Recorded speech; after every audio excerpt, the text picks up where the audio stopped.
professor Paulo PCD, onde a educação inclusiva não é futuro, é agora. E começa quando enxergamos o potencial de todos, mesmo além do que os olhos podem ver. E aí, bora falar de uma das alianças militares mais importantes e polêmicas da história? Pois é, hoje a gente vai fundo na OTAN. Vamos entender como ela nasceu, como ela se transformou de uma muralha contra a União Soviética para uma espécie de força de segurança global, e como, até hoje, ela continua no centro de muitas discussões pelo mundo. Sabe aquela famosa frase dos três mosqueteiros? Um por todos e todos por um? Então, essa é basicamente a alma da OTAN. A ideia central, o que une todos os membros, é essa promessa. Se alguém atacar um país do grupo, é como se estivesse atacando todos os outros. É o coração de tudo. E o nome formal disso tudo? OTAN é a sigla para a Organização do Tratado do Atlântico Norte. O objetivo no papel era bem claro: garantir a segurança de todo mundo ali no grupo. Mas, para entender de verdade por que ela foi criada, a gente precisa voltar no tempo para um mundo que tinha acabado de sair de uma guerra e já estava entrando em outra. É isso aí, um mundo completamente dividido. Vamos mergulhar nesse cenário do pós-Segunda Guerra, porque foi ali que tudo começou.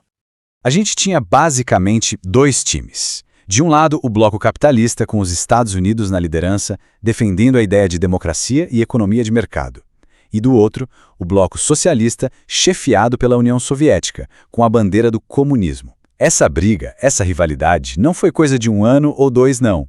Ela moldou o planeta por décadas. E claro, nesse clima de desconfiança total, o medo era o principal combustível. Os países do Ocidente olhavam para a União Soviética e pensavam: e se eles resolverem avançar sobre a Europa? Esse medo, essa pulga atrás da orelha, foi um empurrão que faltava para eles se juntarem e criarem um pacto de defesa.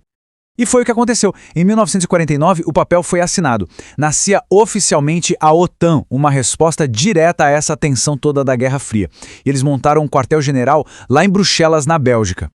Agora a gente entra na fase mais longa e talvez mais tensa da OTAN, a Guerra Fria. Um verdadeiro equilíbrio baseado no medo. Claro que a União Soviética não ia ficar só olhando, né? O troco veio rápido.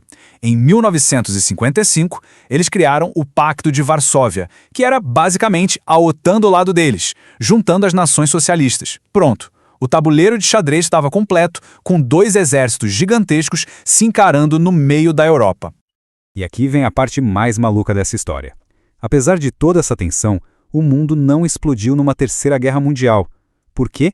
Por causa de um paradoxo terrível: o medo. Ambas as superpotências tinham tantas armas nucleares que, se uma atacasse, a outra revidaria e fim de jogo para todo mundo. A paz foi mantida não por acordo, mas pelo medo de um apocalipse nuclear. Mas a OTAN não era só sobre poder militar, pelo menos no papel. Ela tinha alguns objetivos bem claros. O principal, a gente já falou, é o famoso artigo 5º, o da defesa coletiva, aquele do um por todos. Mas também tinha o compromisso de manter a paz, de fazer os países membros cooperarem entre si e, claro, de proteger os valores democráticos. Então, de repente, o jogo virou. O mundo mudou de uma forma que ninguém esperava, e a OTAN se viu diante de uma crise de identidade. Novas ameaças exigiram novas missões. O ano é 1991. A União Soviética, a grande rival, o motivo da existência da OTAN, simplesmente desmorona. Acabou. A Guerra Fria chegou ao fim. E com ela, uma pergunta ficou no ar para todo mundo. Exatamente essa. E agora? Se o inimigo original não existe mais, qual o sentido de manter uma aliança militar como a OTAN? Para que ela serve? A resposta foi se reinventar. A OTAN precisou mudar seu foco. De uma aliança criada para se defender de um único país, ela se transformou numa espécie de força de segurança global. E aí começaram a aparecer novas missões, operações de paz, como a que aconteceu nos Balcãs, a luta contra o terrorismo, que ficou muito forte depois de 2001, e até mesmo o combate a ameaças que ninguém imaginava em 1949, tipo ataques cibernéticos. Isso nos traz para o mundo de hoje. Como é a OTAN no século XXI?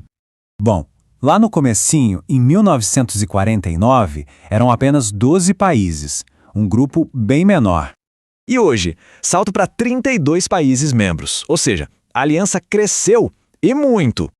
Só que esse crescimento tem um preço. E a grande pergunta é, por que isso gera tanta tensão com a Rússia? A resposta é bem direta. A Rússia olha esse mapa e vê a OTAN, uma aliança militar, chegando cada vez mais perto da sua porta. Para eles, isso é uma ameaça direta, um cerco. E esse sentimento, essa percepção de ameaça, está na raiz de muitos dos conflitos que a gente vê hoje.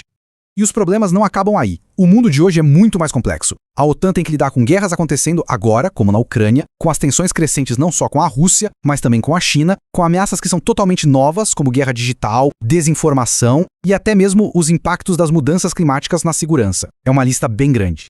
E tudo isso leva a uma divisão clara na forma como o mundo enxerga a OTAN. Basicamente, existem duas visões. De um lado, tem quem veja a aliança como uma força para a estabilidade, que protege a democracia e evita conflitos. Do outro lado, tem quem a veja como um braço da política externa dos Estados Unidos, uma ferramenta de poder que intervém onde quer, com exemplos bem polêmicos como as ações no Iraque e na Líbia. No fim das contas, a grande questão que fica é essa. A OTAN é uma aliança para a paz ou ela acabou se tornando, com suas expansões e intervenções, uma fonte de disputas pelo mundo? É uma pergunta complexa. E a resposta, bem, a resposta continua sendo escrita pela história. Professor Paulo PCD, onde a educação inclusiva não é futuro, é agora. E começa quando enxergamos o potencial de todos, mesmo além do que os olhos podem ver.